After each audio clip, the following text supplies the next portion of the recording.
Bonjour, je suis Emmanuel Marseille de la numérologie évolutive et aujourd'hui nous allons parler du thème annuel. En fait, quand j'étudie le thème de quelqu'un, cela comprend à la fois le thème natal, donc je vous renvoie à ma précédente vidéo sur le sujet, donc le thème natal plus le thème annuel. Alors quelle est la différence? En fait, on va dire que le thème natal c'est votre grande ligne de bord pour toute votre vie, hein, ça montre vraiment votre itinéraire, votre destinée, qui vous êtes pour l'ensemble de votre existence. C'est à la fois très précis au niveau des essences, par contre au niveau de la forme, ça peut prendre différentes formes, hein. Ça peut se manifester dans le domaine professionnel, relationnel, créatif, sportif, spirituel, bref, dans plein de domaines. Mais au niveau des essences, voilà, vous avez des choses à comprendre, à vivre, qui sont très précises. Ensuite, le thème annuel, c'est comme une sorte de zoom en fonction de votre âge. Eh bien, qu'est-ce qui est important aujourd'hui? Voilà. Donc, c'est toujours important de se situer comme ça dans le temps parce que ça permet de percevoir ses priorités, de percevoir ce qui est vraiment essentiel de vivre sur le moment présent. D'ailleurs, souvent, quand vous demandez une consultation à un astrologue ou à un numérologue, c'est souvent que vous sentez comme une sorte de croisée des chemins dans votre vie. Et donc, vous avez besoin d'un éclairage pour savoir aujourd'hui qu'est-ce qui est prioritaire dans mon existence. Voilà. Donc, si vous avez des choix à faire, si vous êtes face à des épreuves, à des défis ou à des décisions à prendre, eh bien, vous avez besoin d'un éclairage. Et donc la numérologie évolutive est très précise dans ce sens parce que le thème annuel va comme regrouper un certain nombre d'éléments qui vont en quelque sorte se compléter. Ça va un petit peu faire comme une sorte de pièce de puzzle qui vont au final montrer une image synthèse, en tout cas quelque chose d'essentiel que vous êtes venu vivre aujourd'hui à tel âge. Voilà, donc ça c'est important. Donc pour comprendre, pour bien rentrer justement dans le thème annuel, il faut comme planter le décor, il faut en quelque sorte vous situer vraiment dans le temps. Donc pour cela, il faut faire référence à différents cycles. Tout d'abord, eh bien, comme vous avez pu le voir dans ma vidéo sur le thème natal, la vie humaine se décompose en trois grandes phases. Ça touche en astrologie la planète Saturne qui effectue sa rotation autour du Soleil en 29 ans et demi à peu près. Voilà. Donc on va dire que la vie humaine est composée comme ça en trois grandes phases. Donc la première question c'est de savoir quand j'étudie mon thème, dans quelle phase je suis. Est-ce que je suis dans la phase de préparation, c'est ce qu'on appelle l'évolution naturelle, de la naissance jusqu'à 29-30 ans, voilà. Est-ce que je suis plutôt dans le pèlerinage de ma vie, c'est-à-dire dans l'aventure, dans le cœur de ma destinée, entre 30 et 60 ans, ou est-ce que je suis plutôt après la soixantaine, où là, eh bien, c'est plutôt le retour, c'est le partage de ces expériences pour participer à l'évolution humaine. Donc, en fonction en fait de votre âge, eh bien, vous êtes dans une de ces trois parties. Voilà. Donc, il y a comme des sortes de priorités par rapport à ces trois parties. Donc, ça, c'est un premier point voilà, qui vous donne une vision grand large.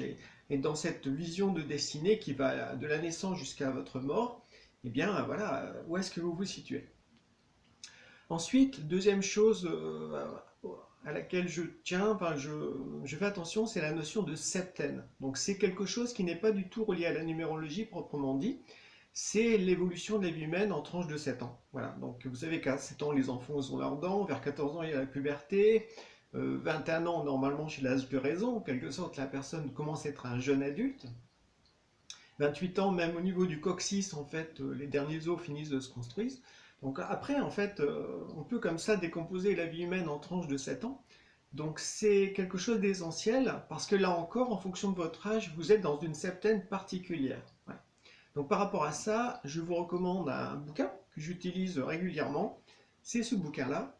Donc c'est un livre écrit par Pierre Lassalle, Maîtriser votre destinée, qui explique vraiment en détail ce cycle des septaines, avec notamment un certain nombre de, de points astrologiques, voilà, qui précisent certains âges en même temps. Donc c'est vraiment un bouquin intéressant à avoir et à connaître quand on se plonge dans un thème numérologique ou astrologique. Troisième pôle qui fait toujours partie de ce décor, c'est la notion de développement de destinée. Donc c'est des périodes en numérologie évolutive, il y en a 5. On va dire que la première commence vers 18 ans jusqu'à peu près 30 ans. Voilà, ça bouge en fait. Contrairement aux septaines qui sont bien fixées au niveau du temps, les développements de destinée varient au niveau temporel en fonction de votre date de naissance. Donc c'est quelque chose en quelque sorte de plus individualisé. Donc il y en a 5. Le premier commence vers 18 ans à peu près, jusqu'à peu près 30 ans, ou un petit peu avant, un petit peu après, voilà. Ensuite, vous avez 3 cycles de 9 ans, et ensuite le dernier cycle aux alentours de 60 jusqu'à la fin, eh bien c'est quelque chose là, qui se termine au moment de votre départ terrestre. Donc il y a 5 grandes phases comme ça, 5 grandes périodes de développement en numérologie qui sont comme un petit peu des pièces de théâtre dans lesquelles il faut jouer un rôle, il faut comme développer certaines capacités, un savoir-faire, comprendre certaines leçons. Donc là encore, en fonction de votre âge, vous êtes dans un certain développement de destinée. Donc le fait de le connaître, eh bien, ça précise là encore qu'est-ce qui est prioritaire à votre âge. Ensuite, eh bien, effectivement, on va rentrer dans le détail parce que dans ce cycle de développement de destinée, eh bien, vous êtes dans une certaine année. C'est ce qu'on appelle l'année personnelle.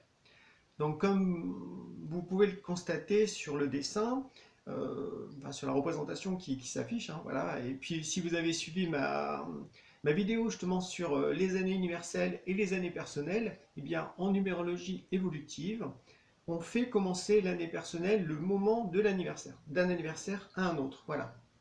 Ça montre comme une sorte de plage de temps de 365 jours qui commence au moment de votre anniversaire. Donc ça, c'est en quelque sorte le climat de votre âge, proprement dit, dans quelle année vous vous baignez, voilà, dans quelles sont les priorités, quels sont aussi les domaines de vie qui sont comme peut-être plus mis en avant, voilà, ça met ça.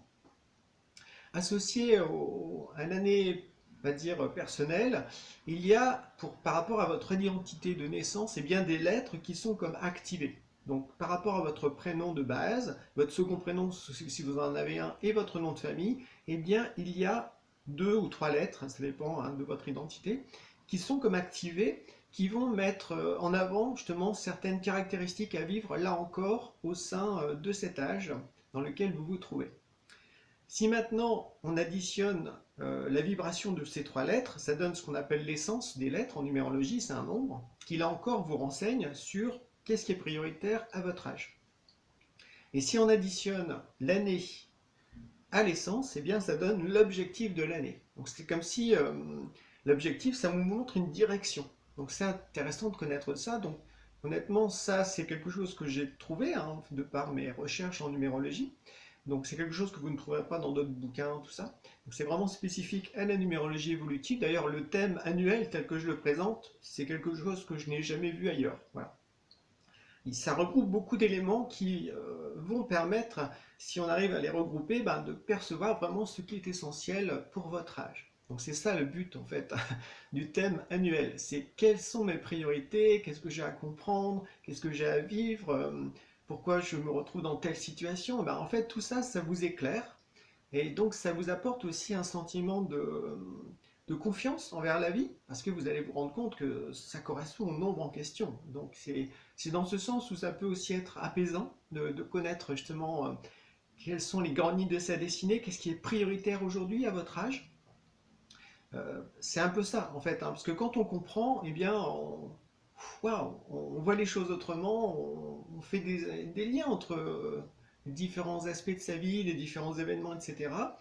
Donc on se sent responsable en même temps, on se sent plus paisible, on accepte aussi plus les situations, et en même temps, comme il y a une sorte d'objectif voilà, de direction, on sait qu'il faut aller dans cette direction-là pour continuer à s'épanouir, pour continuer à avancer dans sa destinée. Donc c'est vraiment le but du thème annuel, c'est de vous donner justement plein de clés qui vont vous permettre de progresser sur la route de votre existence avec une certaine lucidité et aussi une certaine confiance envers la vie en fait. Associé à cela, il y a aussi le jour de naissance, donc le jour d'anniversaire, excusez-moi, donc le jour d'anniversaire qui montre aussi une certaine coloration. Donc si votre anniversaire c'est un mardi, un dimanche, un lundi, c'est différent. Donc cette coloration va aussi comme imprégner à la fois votre année personnelle et votre objectif de l'année d'une certaine façon. Donc là encore, on rentre dans une certaine précision sur ce que vous avez à vivre à chaque âge de votre existence. Ensuite, je fais aussi des ponts par rapport au thème natal, par rapport à votre année, par rapport à votre année personnelle et à votre objectif de l'année, eh bien, en fonction des nombres que vous avez, est-ce que ça, en quelque sorte, ça active certains aspects de votre thème natal. Donc là encore, eh bien, ça met en lumière des aspects de votre destinée, des aspects à la fois de votre être, certaines capacités que vous avez ou certaines choses à vivre qui vont être comme sur le devant de la scène en fait durant cet âge. Voilà. D'où l'importance vraiment de voir ça dans sa globalité. Et pour terminer, eh bien, l'année qui commence le jour de votre anniversaire jusqu'au prochain anniversaire, eh bien, par rapport à cette vision-là, il y a aussi des mois personnels qui commencent à chaque fois au jour correspondant à celui de votre naissance. Comme dans le thème qui est en exemple, là, c'est le thème de Viggo Mortensen, donc c'est un acteur très connu qui a joué Aragorn dans Le Seigneur des Anneaux. Eh bien, lui, comme il est né le 20 octobre, eh bien, c'est le 20 de chaque mois qu'il change de vibration au niveau du mois personnel. Donc, c'est pas parce que il va passer du mois d'octobre au mois de novembre que ça va changer. Non, l'énergie du mois sera toujours la même. Il faudra juste au niveau des calculs, si on veut calculer son jour personnel, parce qu'il est aussi possible de calculer son jour personnel, c'est très simple, c'est vous additionnez votre mois personnel au jour en question. Donc aujourd'hui, je fais la vidéo pour Viggo Mortensen. Lui, il est je regarde ma feuille, hein, voilà. Lui, bon voilà, il a eu son anniversaire hier, donc c'est tout frais. Donc il est en mois 7, en mois personnel 7. Et aujourd'hui, comme nous sommes le 21, c'est 7 plus 21, donc ça fait 28. Donc 28, 2 plus 8, ça fait 10, ça fait 1. Voilà. Donc aujourd'hui, pour Viggo Mortensen, il est en jour personnel 1. Et en plus, eh bien, c'est un lundi. Voilà. Donc, si cette corrélation entre à la fois les jours personnels et les jours de la semaine vous passionne, vous intéresse, eh bien, j'ai écrit un livre spécialement sur ça, c'est vos jours personnels. Voilà. Donc voilà, donc par rapport à tout cela, ça vous permet de percevoir que, en fait, en numérologie, il y a plein d'éléments qui vont vous aider à préciser qu'est-ce qu'il est important de vivre au cours de votre âge. Vous voyez, donc ça ne se limite pas à une année personnelle. C'est au contraire, il y a plein d'éléments. Et bien sûr, la difficulté, c'est de parvenir à faire toute cette synthèse. Voilà. En tout cas, retenez que le plus important, en fait, si vous devez garder que quelques éléments, c'est déjà quel âge avez-vous et donc dans quel cycle vous vous trouvez, et ensuite, eh bien, dans quelle année personnelle vous vous trouvez pour aller vers quel objectif. Voilà. Cette route, en quelque sorte, ce chemin, eh bien, c'est ça qui est de prioritaire et autour duquel, en fait, tout va se construire. Voilà, donc je vous laisse cogiter à tout ça. Si vous avez envie d'aller plus loin, n'hésitez pas à consulter les extraits de mes livres. Hein. Voilà, donc je vous mets les liens dans le descriptif. Voilà. Je vous souhaite une bonne journée et à bientôt. Au revoir.